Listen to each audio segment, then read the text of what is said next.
মধ্যে মনোমালিন্য থাকবে, ঝগড়াঝাটি থাকবে, কিন্তু আওয়ামী লীগের প্রশ্নে কিন্তু আমরা আপোষহীন।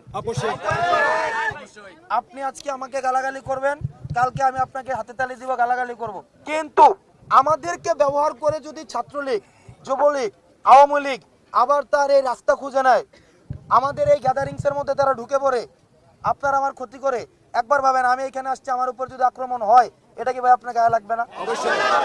আজকে আওয়ামী লীগ সব জায়গায় প্রচার করছে যে দেখো, আর তারা স্বাধীন করছিল দেশ, আগেই তো ভালো ছিল।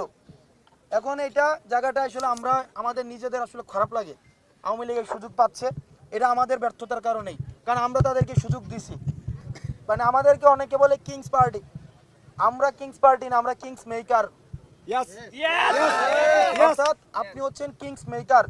এখন আপনি যে রাজা বানাইছেন, ওই রাজার সাথে আপনার দেখা করার জন্য শিডিউল নিতে হবে, এটা করতে হবে, সেটা করতে হবে,